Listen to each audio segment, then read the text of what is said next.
Pourquoi on dit au commencement est la relation? À cause du premier mot de la Bible en hébreu, je précise bien en hébreu. Bien que je suis orthodoxe et que je suis la Septante, si vous regardez bien ce que disent nos très saints pères de l'Église, qui sont des géants sur les épaules desquels nous sommes que des nains, et moi la première, ils disent, beaucoup d'entre eux, y compris les Cappadociens, y compris Jean Chrysostome, qui ne connaissait pourtant pas l'hébreu, ils disent il faut aller voir l'hébreu. Il faut aller le voir, parce que ça nous donne des clés très importantes. Et une des clés de pourquoi on dit au commencement est la relation, où est-ce que c'est marqué au commencement est la relation dans la Bible? Nulle part. En tout cas, cette phrase telle qu'elle, au commencement est la relation, on ne trouve pas cette phrase telle qu'elle dans la Bible. Merci. Par contre, qu'est-ce qu'on trouve dans la Bible? On trouve le premier mot qui se dit Bereshit. Et qu'est-ce que veut dire ce mot Bereshit? C'est fondamental déjà ça. Ce mot veut dire littéralement dans un commencement de quelque chose, littéralement. C'est un état construit qui est très spécial parce qu'il y a une faute de grammaire. Mais bon, on ne va pas rentrer là-dedans, ça serait trop long. Mais ce mot est composé on peut le décomposer en plusieurs mots. Le mot bérit, brit, et le mot roche. Roche, ça veut dire la tête dans le sens aussi du commencement, la tête de l'année, le commencement de quelque chose. Et bérit, c'est quoi? C'est l'alliance. C'est l'alliance. Ça veut dire que, et en plus, le premier mot de la Bible n'est pas un aleph, alpha, premier mot de l'alphabet, français, de beaucoup de langues, grec, etc. Donc ce premier mot n'est pas alpha, mais bête. Et bête, c'est le numéro 2. Donc c'est pour ça que, vous voyez, c'est très important, cette symbolique de l'hébreu. Juste, il suffit de savoir un mot, c'est pas très compliqué. Bereshit, tout le monde sait ce que c'est, y compris nos amis grecs, qui connaissent très bien l'hébreu. Et donc, tout de suite, dès le premier mot de la Bible, nous avons le 2. Et on le sait bien, dans la succession des jours, la création est une séparation. Le ciel, la terre, les eaux d'en haut, les eaux d'en bas, la mer, le sec, et puis l'homme et la femme. Donc la création se fait par séparation. Et la séparation, c'est quoi? Et c'est pas une séparation, il y a plusieurs mots pour dire séparation en hébreu aussi, en grec d'ailleurs aussi. C'est une séparation qui distingue, qui discerne. Ce n'est pas une séparation qui est une division. Voilà, pas du tout. C'est une séparation pour mieux unir. Et la preuve en est, c'est que si on est tout seul, on ne peut rien unir avec rien. Donc c'est pour ça qu'il fallait séparer le Adam, homme et femme, pour pouvoir les unir. Voilà. Alors après, dans l'union, il y a le bérit, c'est-à-dire l'alliance. Et cette alliance, en premier, c'est l'alliance divine. Donc évidemment, c'est l'amour divin. Mais c'est aussi à l'image de l'amour de Dieu pour l'humanité, puisque lui aussi, il doit séparer quelque chose. Il crée le ciel et la terre, il doit séparer le ciel de la terre. C'est pas facile. Il doit se séparer aussi, je veux dire, de l'humain. Et on va fêter la nativité. C'est la première fois qu'on a Dieu et homme en même temps. Ce qu'on appelle la communication des idiomes. Mais n'empêche, il est totalement homme, totalement Dieu. Le truc qui est le mystère jusqu'à la fin des temps, mais qui est très important. Et donc cette séparation, c'est pour mieux unir. Donc ça, si on a déjà cette clé-là, on va déjà un tout petit peu comprendre pourquoi Dieu sépare et pourquoi la séparation n'est ni une destruction, ni une division, ni un divorce, ni une querelle ou je ne sais pas quoi. D'accord ? Et c'est ça qu'il faut absolument qu'on arrive à comprendre dans nos relations, que ce soit dans le couple, que ce soit les relations ordinaires, que ce soit en église. Est-ce qu'on peut se séparer de manière à mieux s'unir? C'est-à-dire se séparer, c'est-à-dire se distinguer, c'est-à-dire se discerner, c'est-à-dire être différent. Voilà. Eh bien, c'est pas facile. C'est pas facile. La preuve, c'est que nos divisions d'église et tout ça, c'est quand même une catastrophe, quoi. Alors, l'univers entier a été créé pour l'homme. Mais l'homme, c'est le Ha-Adam. Ce n'est pas Adam, c'est le Adam. Et je vais vous expliquer pourquoi après. Je pense en grec aussi, hein, c'est O Adam. Et si on a bien compris, Dieu crée l'homme au sommet de toute la création. Il le crée en dernier.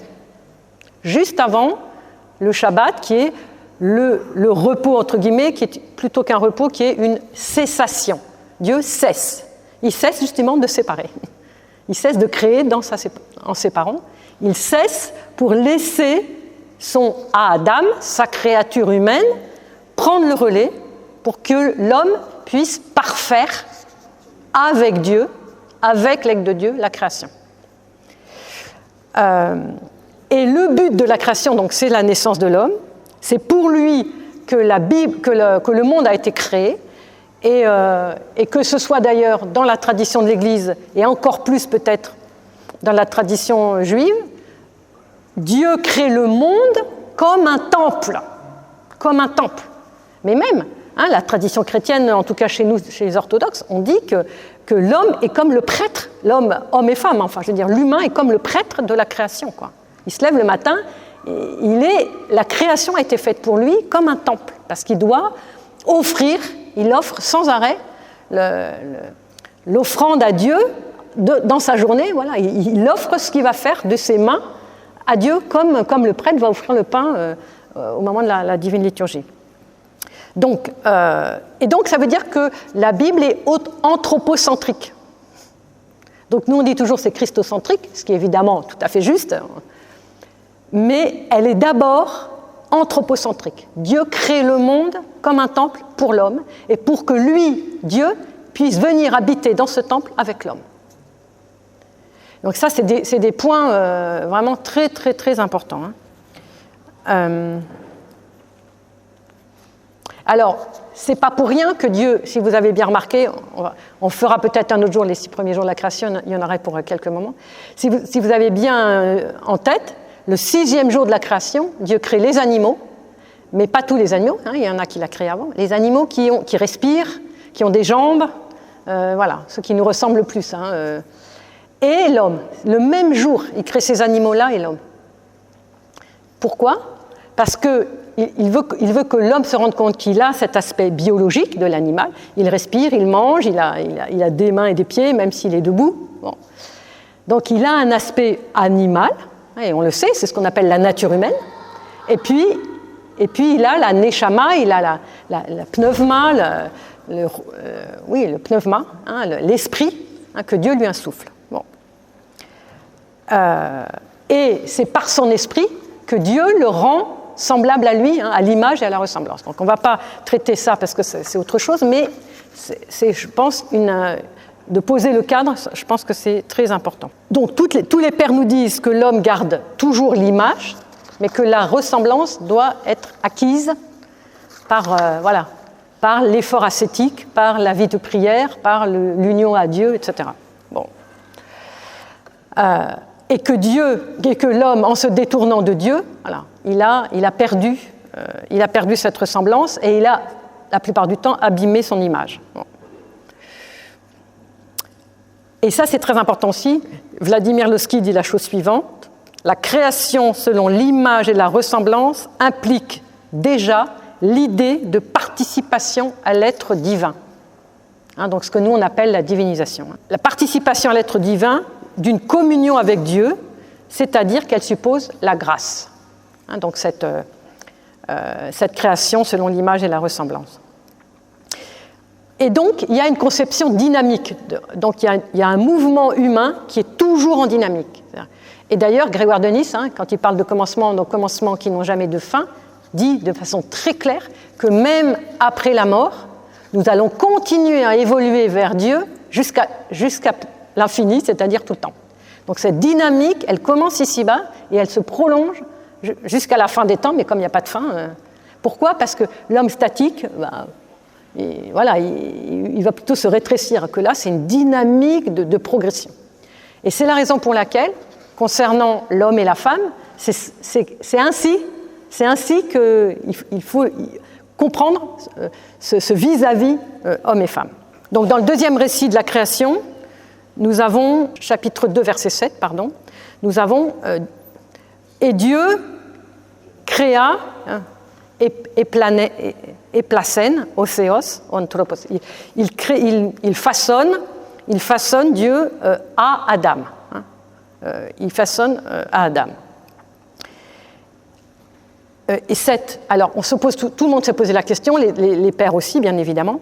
Est-ce que cet à Adam, le homme, est-ce qu'il c'est un androgyne? Donc, on s'est tous posé la question. Hein, voilà. Certains disent que oui, d'autres disent que non. Bon. Mais ce qui est intéressant, c'est que ceux qui disent que c'est un androgyne, en tout cas, certains le disent, c'était un androgyne qui était un peu comme dos à dos. C'est-à-dire que Dieu a dû séparer, pour que les visages se retrouvent face à face.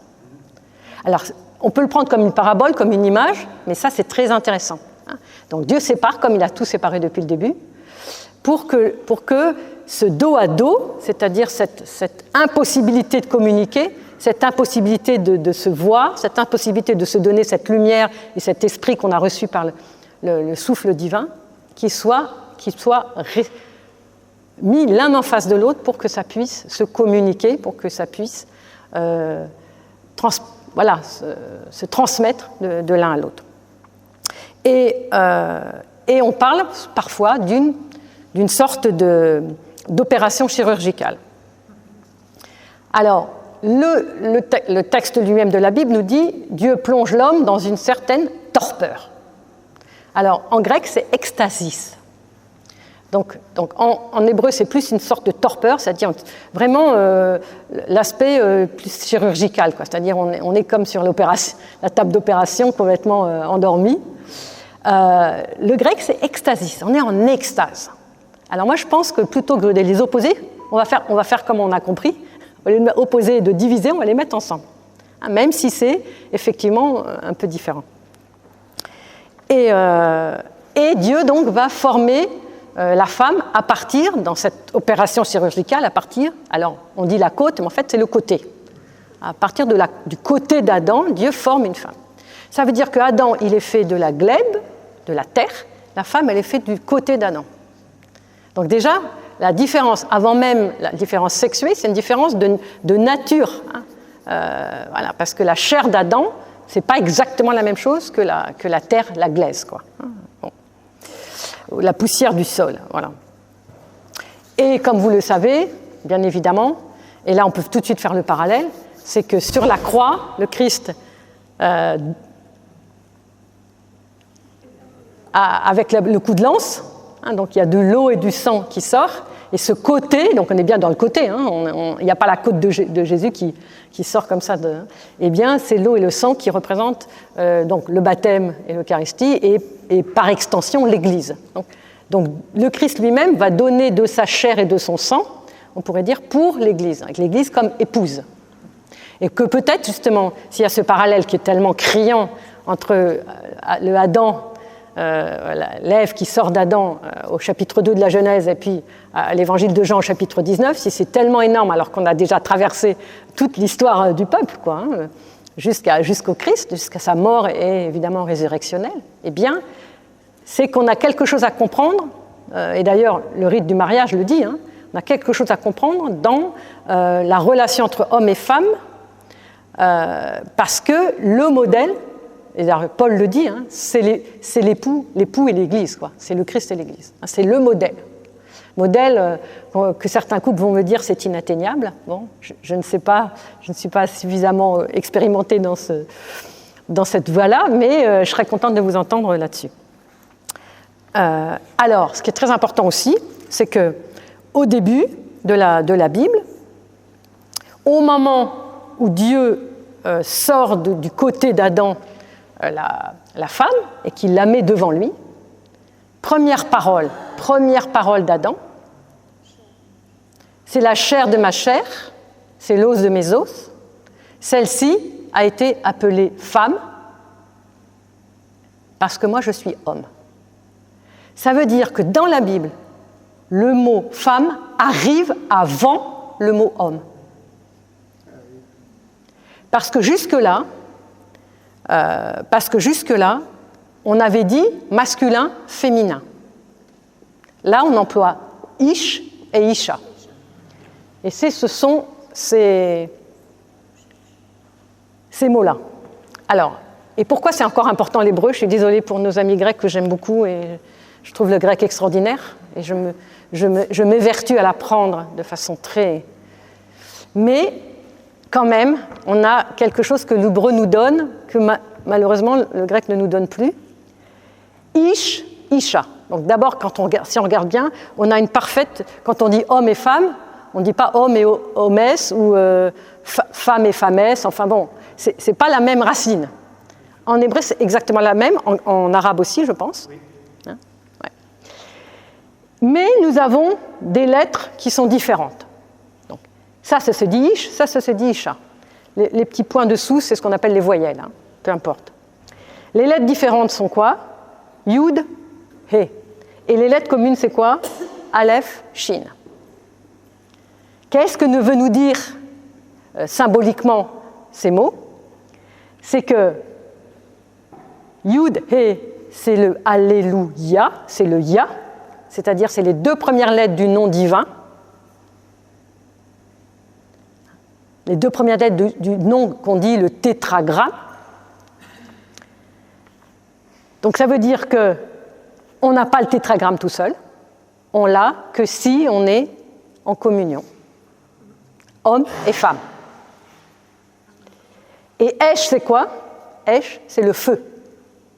C'est le feu. Ça veut dire que si on n'arrive pas à être en communion, l'homme et la femme, eh ben ça va brûler. Et ça va brûler, c'est pas le foyer doux de l'homme et de la femme, c'est l'incendie, quoi. C'est l'incendie. Donc voyez ce qu'il nous reste à faire, si jamais on est dans l'incendie, c'est d'essayer d'être dans le doux foyer chaleureux de l'hiver autour de sa cheminée et d'apaiser toutes ces difficultés-là. Bon. Et donc, pourquoi tout ça est très important? C'est parce qu'on sait que dès le départ, il y a une rupture de relation entre l'homme et la femme. Dès le départ. Et comment elle se matérialise dans la Bible, hein, parce on parle de la Bible, hein. Elle est rompue immédiatement. Alors certains vont dire que c'est immédiatement après la faute. Grâce au rabbin, moi je dirais qu'effectivement elle est rompue après la faute, mais la rupture, elle n'arrive jamais comme ça, de manière...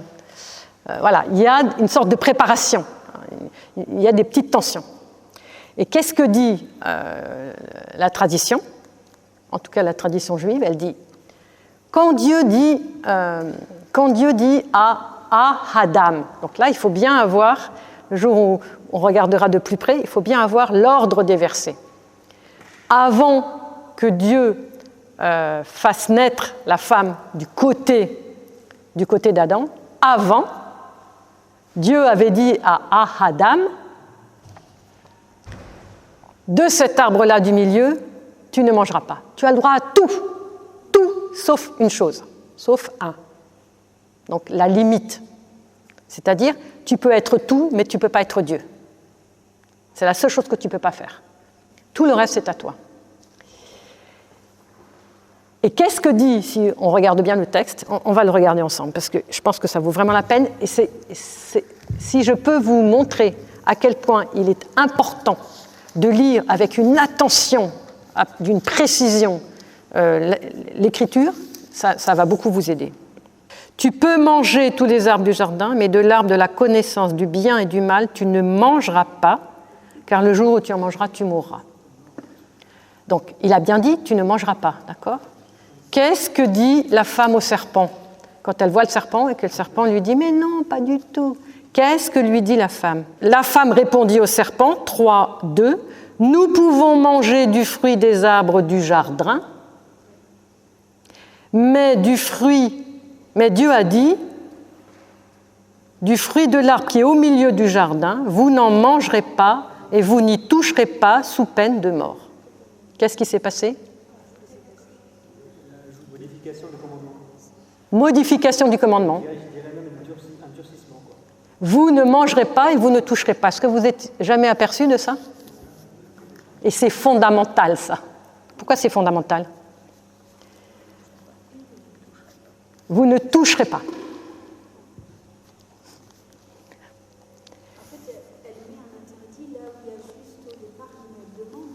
Alors, il y avait un interdit. Non, il y avait un interdit, mais un interdit précis, qui était de ne pas manger.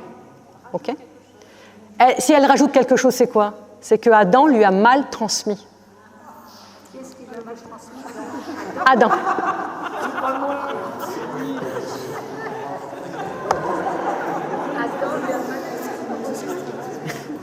Et pourquoi Adam lui a mal transmis? Parce que Adam, il a pas confiance. Il n'a pas 100% confiance. Et pourquoi il n'a pas 100% confiance? L'enfant, écoutez-moi bien, pourquoi il n'a pas 100% confiance? C'est parce qu'il connaît sa femme. Ça fait un moment qu'il la côtoie. Parce que bon, c'est raccourci là, on ne sait pas combien de temps ça s'est passé entre deux. Bon. Et c'est ce qu'on appelle, dans la tradition juive, mettre une haie autour de la Torah. C'est-à-dire, il y a un commandement et on va en mettre un en plus pour être sûr que le premier est respecté. Donc, tu ne manges pas, mais je vais lui dire quand même, tu ne touches pas, parce que si elle s'approche, c'est fichu, quoi. Oui, on peut, voilà. Donc, mais est-ce que ça pourrait signifier, je dis bien est-ce que ça pourrait signifier qu'il y a une transmission inexacte à cause d'une certaine crainte ou à cause de quelque chose qui n'est pas dans une harmonie 100% totale entre l'homme et la femme? C'est une question qu'on peut se poser. Alors, on n'a peut-être pas la réponse, mais ce qui est très intéressant, c'est que dans la vie courante, ça arrive tout le temps. Vous êtes d'accord? Bon, voilà.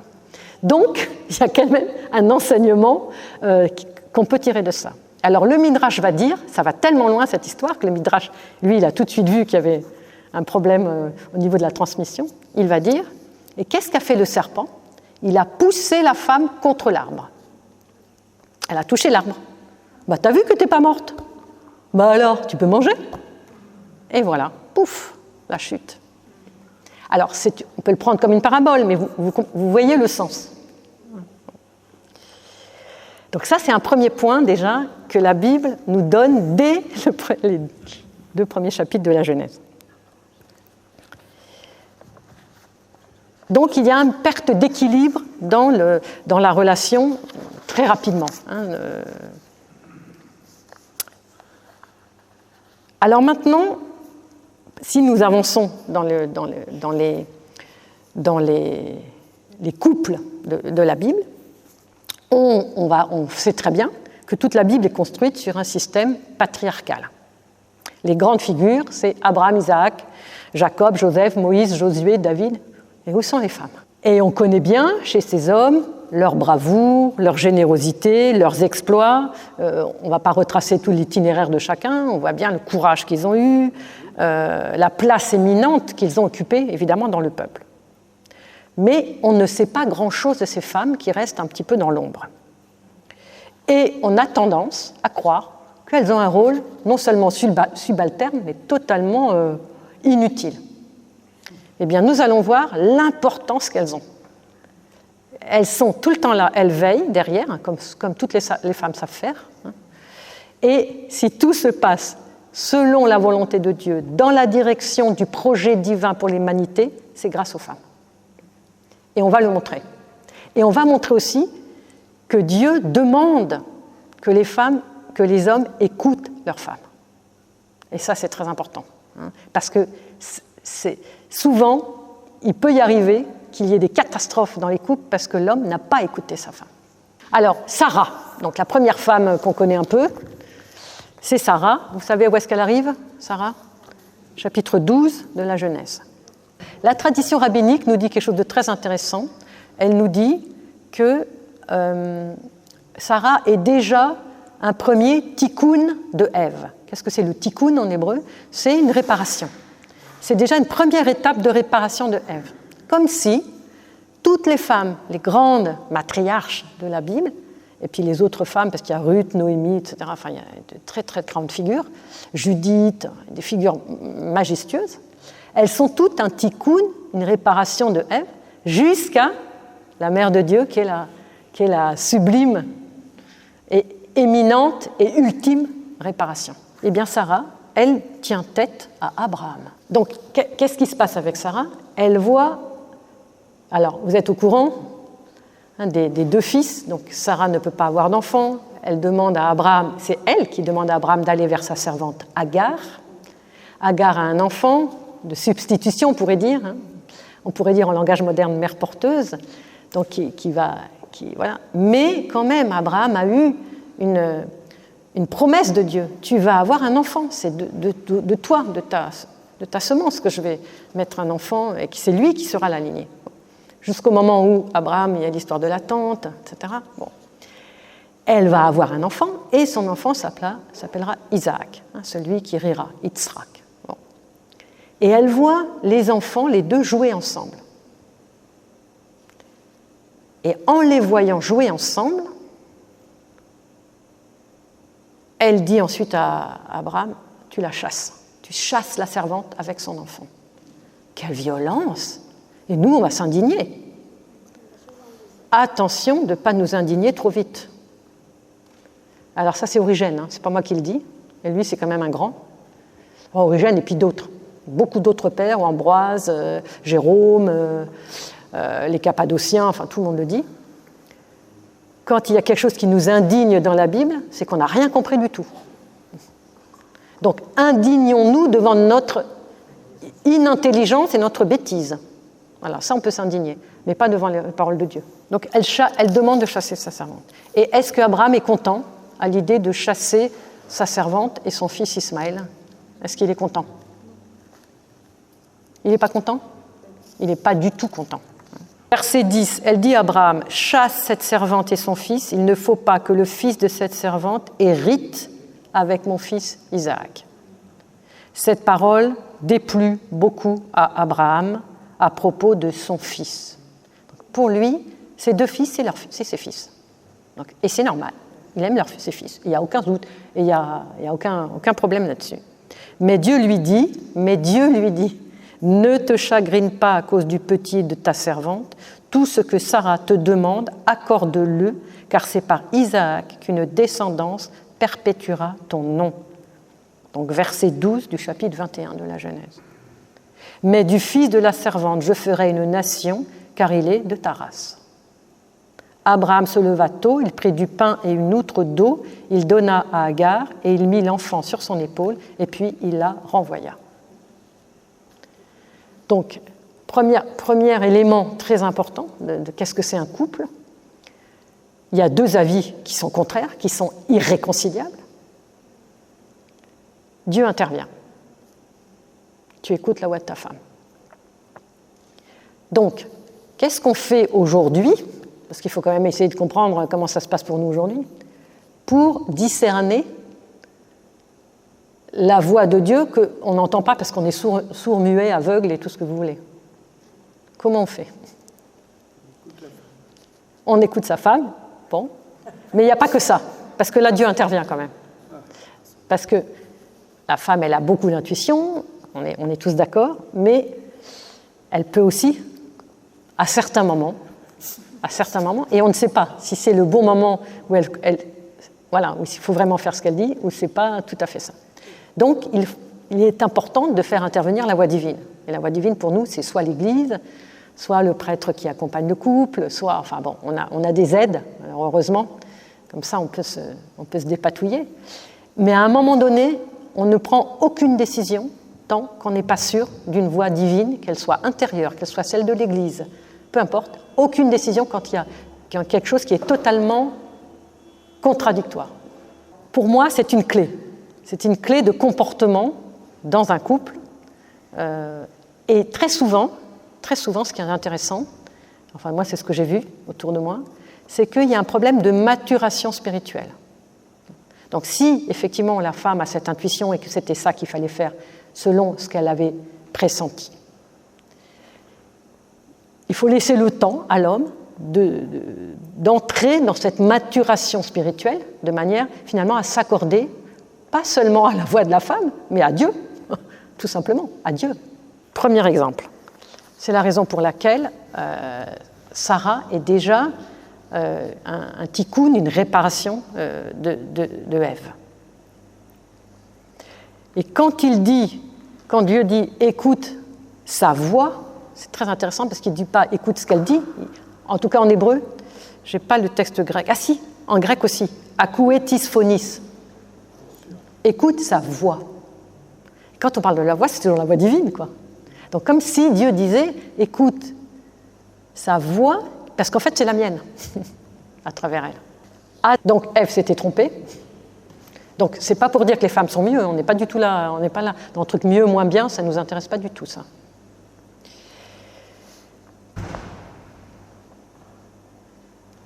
Abraham est béni parce qu'il a écouté la voix de Sarah.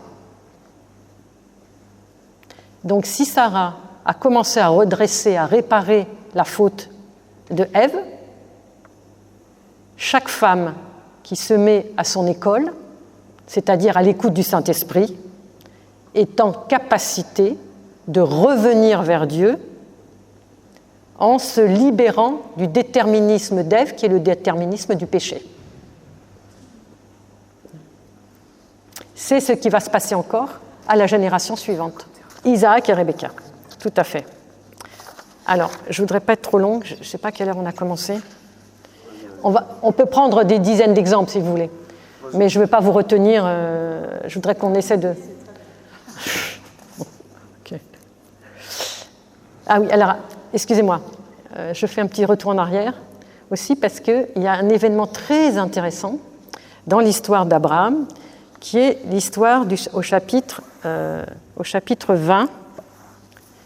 Pour moi, ça reste très mystérieux. Très, très mystérieux. Abraham partit de là pour le pays du Néguev et demeura entre Kadès et Chour. Il vint séjourner à Guérar. Abraham dit de sa femme Sarah, « C'est ma sœur ». Et Abimélec, le roi de Guérar, fit enlever Sarah. Mais Dieu visita Abimélec en songe pendant la nuit et lui dit « Tu vas mourir à cause de la femme que tu as prise, car c'est une femme mariée. » Abimélec, qui ne s'était pas approché d'elle, dit « Mon Dieu, vas-tu aussi tuer un innocent ? N'est-ce pas lui qui m'a dit « C'est ma sœur » ? Et elle, oui, elle-même a dit « C'est mon frère ». C'est avec une bonne conscience et des mains pures que j'ai fait cela. Et Dieu lui répondit dans le songe « Moi aussi je sais que tu as fait cela en bonne conscience, et c'est encore moi qui t'ai retenu de pécher contre moi. » Contre moi, extraordinaire. Hein, c'est pas contre lui, c'est contre moi. Waouh. Donc toute infidélité est une infidélité contre Dieu. Mais on sait très bien que dans la Bible, l'adultère est comparé à l'idolâtrie. Donc il n'y a pas de péché plus grave que l'idolâtrie. Maintenant, rends la femme de cet homme, car il est prophète. Abraham est appelé prophète. Est-ce qu'on s'en était jamais soucié ? Et il intercédera pour toi afin que tu vives. Donc vous voyez, ce qui est très important, c'est, par rapport à l'épisode qu'on a lu tout à l'heure, c'est qu'Abraham, c'est un prophète. Et donc, pourquoi il a dit « c'est ma sœur » et pourquoi Sarah a dit « c'est mon frère » ? Eh bien là, la tradition d'Israël dit « ils se sont parlé entre eux avant de faire le voyage vers le pays de Guérar et Abimélec. Abraham a dit à Sarah « je vais dire que tu es ma sœur » et Sarah a dit à Abraham « d'accord, je vais dire que tu es mon frère ». Donc là, c'est une entente. Donc là, il n'y a pas de souci, j'ai envie de dire, il n'y a pas de dilemme. Alors peut-être il a fallu que l'un et l'autre se mettent en chemin, en route sur cette question, mais voilà, ça semblait. Alors vous savez que si on regarde bien les généalogies, il y a une parenté. Et on sait que le mot frère et sœur, dans l'Orient ancien, ça peut être des cousins ou des gens de la parenté. Et en plus, très important, en hébreu il est dit « Voici la grâce que tu me feras dans tous les lieux où nous irons, dis de moi, c'est mon frère. » Et en hébreu, on a le mot chesed. Chesed. Et le mot chesed, c'est le mot... Comment on pourrait... C'est la grâce. C'est l'idée de grâce. C'est l'idée de bienveillance. Il y a quelque chose de très doux dans ce mot chesed. Je ne sais pas, je n'ai pas d'autres mots en français là pour expliquer ce mot. Miséricorde aussi, sauf que c'est plutôt chachamim, la miséricorde. Mais il y a une idée de douceur, de bienveillance, de quelque chose qui circule dans quelque chose qui est paisible. Voilà. Un dernier mot sur Abraham et Isaac, et puis Abraham et Sarah, et puis on passera tout à l'heure à Rebecca et Isaac. C'est l'épisode de la ligature d'Isaac qu'on appelle, nous, dans la chrétienté, le sacrifice d'Abraham. Vous savez qu'Abraham n'a pas été sacrifié, ni d'ailleurs son fils. Donc c'est pour ça que l'habitude est en train de se prendre, en tout cas en Occident, pour dire la ligature. Il a été lié sans être sacrifié. Eh bien, au moment où Abraham reçoit l'appel de Dieu, viens, prends ton fils et tu vas le faire monter en holocauste sur la montagne que je vais t'indiquer, au moment où Abraham reçoit cet ordre, ce commandement, eh bien, il ne dit pas grand-chose à Sarah. En tout cas, ce n'est pas écrit dans la Bible. Dans la Bible, il n'y a rien dit. Et les traditions disent qu'il n'en dit pas trop. Bien que Romanos le Mélode, très intéressant, fait tout un... Comment dire ? Il a 3 pages dans son gros livre, là, pour expliquer qu'Abraham explique à Sarah ce qui va se passer, et qu'à Sarah dit « il n'en est pas question », puis Abraham dit « mais c'est Dieu qui me demande », enfin, il y a une lutte entre eux qui est terrible dans le Midrash, on pourrait dire, de Romanos le Méthode, et qui peut être lu par tout le monde puisqu'il est traduit dans les sources chrétiennes.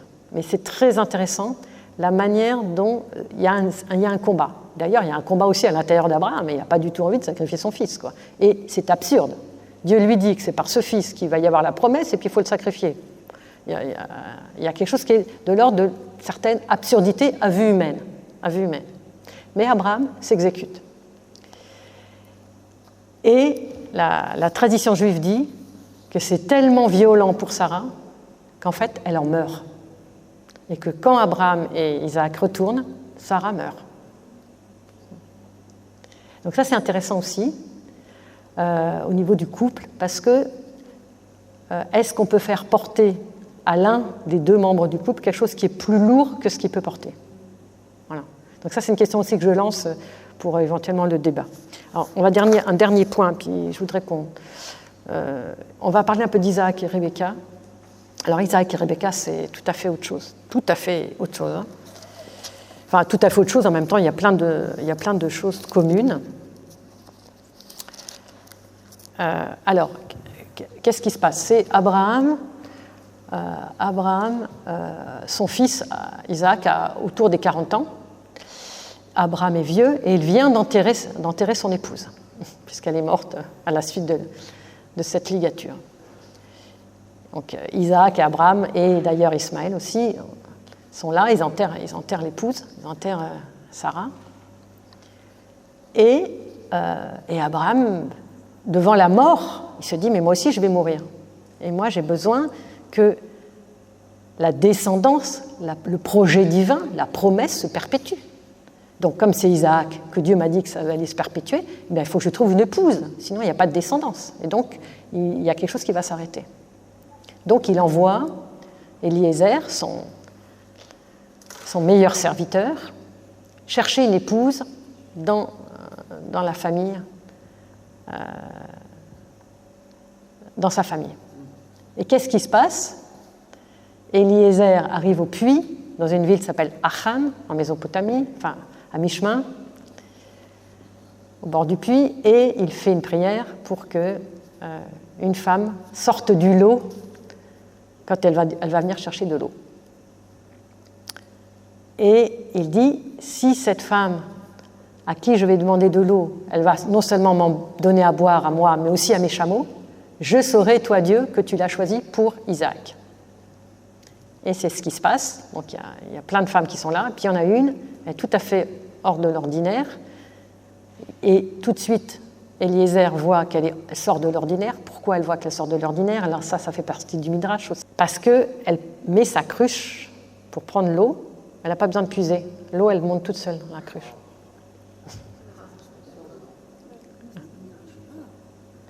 Elle monte toute seule. Et quand il voit ça, il dit « ouf ». Il avance vers elle et il lui dit « donne-moi à boire ». Et elle lui répond « je vais te donner à boire et aussi à tes chameaux ». Chapitre 24 du livre de la Genèse. Donc, immédiate réponse divine par rapport à sa prière. C'est déjà un bon signe. Il y a un deuxième signe, c'est que non seulement il est accueilli dans la famille de Rebecca après, mais que le chemin est long et il ne veut pas rester encore pendant des heures et des heures et des semaines et des semaines. Vous savez, en Orient, on invite beaucoup et puis il faut rester avec la famille et tout. Il dit non, moi il faut que je rentre parce qu'il faut que j'amène l'épouse à Isaac. Moi j'ai un ordre d'Abraham, mon maître, il faut que je rentre. Et à ce moment-là, la famille commence à tiquer un peu, parce qu'eux, ils veulent faire la fête. Bon. Et qu'est-ce qui se passe? Alors, c'est très intéressant aussi.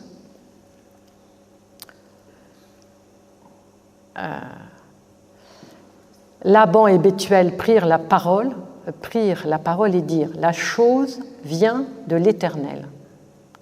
Nous ne pouvons rien dire en bien ou en mal. » C'est-à-dire, cette rencontre est tout à fait extraordinaire. « Rebecca est là devant toi. Prends-la et pars, et qu'elle devienne la femme du fils de ton maître, comme le Seigneur l'a dit. » Lorsque le serviteur d'Abraham entendit ces paroles, il se prosterna à terre devant le Seigneur, alors qu'il se prosterne à terre devant les parents, devant la famille, donc c'est intéressant. On se prosterne à terre devant des personnes, mais en fait c'est devant le Seigneur. C'est des petits détails là, mais si on lit bien le texte, je peux vous dire qu'on en découvre des choses. Il sortit des bijoux d'argent et d'or et des vêtements qu'il donna à Rebecca, et il fit aussi de riches cadeaux à son frère et à sa mère. Ils mangèrent et ils burent. Il n'y a jamais de contrat de mariage, entre guillemets, sans une grande fête, un grand festin. Vous savez ça mieux que moi. Et lui et les hommes qui l'accompagnaient. Et ils passèrent la nuit. Et le matin, quand ils furent levés, il dit « Laissez-moi aller chez mon maître. » Alors le frère et la mère de Rebecca dirent « Que la jeune fille reste avec nous une dizaine de jours, et ensuite elle partira. » Mais lui leur répondit, donc le serviteur, « Ne me retardez pas, puisque l'Éternel qui m'a mené au but, c'est lui qui m'a mené au but. Laissez-moi partir, que j'aille chez mon maître. » Ils dirent « Appelons la jeune fille et demandons-lui son avis. » Ça, c'est incroyable. C'est incroyable. C'est écrit en toutes lettres, je n'invente rien. Demandons-lui son avis. Donc, vous voyez l'importance quand même de la vie d'une femme, ou de la jeune fille, là, en tout cas. Et qu'est-ce qu'elle va répondre? Plutôt que de dire, bon, bah oui, on va rester, on fait la fête 10 jours, parce que finalement, moi, Isaac, là, je ne le connais pas, quoi. Franchement, bon. Veux-tu partir? Ils appelèrent Rebecca et lui dirent, veux-tu partir avec cet homme? Elle répondit, je vais y aller, je veux y aller. Alors, la traduction littérale, c'est j'irai. Ferme. Alors, ils laissèrent partir leur sœur Rebecca avec sa nourrice, le serviteur d'Abraham et ses hommes, et ils bénirent Rebecca et ils dirent, notre sœur, ô toi, deviens des milliers de myriades, que ta postérité conquiert la porte de ses ennemis. Et ils suivirent, etc., ils partirent. Et au moment où ils arrivent,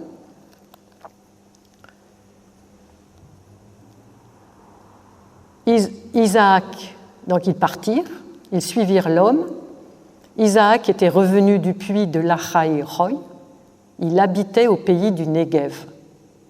Or, Isaac sortit pour se promener dans la campagne. Donc on dit que Isaac, c'est celui qui est à l'origine de la prière de l'après-midi. Abraham est à l'origine de la prière du matin, Isaac de l'après-midi et Jacob du soir. Et donc il se promène dans la campagne parce qu'en fin d'après-midi, comme ça, il fait sa prière. Il est en prière. Et il vient juste de quitter un puits, si vous avez remarqué. Le puits, vous savez, c'est la fécondité, c'est la féminité, c'est beaucoup de choses, le puits. Il faut lire mon livre sur Rebecca, mais ça, c'est autre chose. Il sortit pour se promener dans la campagne à la tombée du soir et levant les yeux, il vit que des chameaux arrivaient. Rebecca, levant les yeux, vit Isaac. Elle sauta au bas du chameau et dit au serviteur : « Quel est cet homme-là qui vient dans la campagne à notre rencontre ?» Donc déjà, il y a une rencontre fortuite, quoi. Le serviteur répondit : « C'est mon maître. » Alors elle prit son voile et se couvrit. Le serviteur raconta à Isaac toute l'affaire qu'il avait faite, et Isaac introduit Rebecca dans la tente de sa mère Sarah, sa mère qui n'est plus. Il la prit, elle devint sa femme, et il l'aima, et Isaac se consola de la perte de sa mère. C'est extraordinaire. Deuxième exemple. Qu'est-ce qu'on peut comprendre ? Premièrement, une détermination d'une femme déterminée.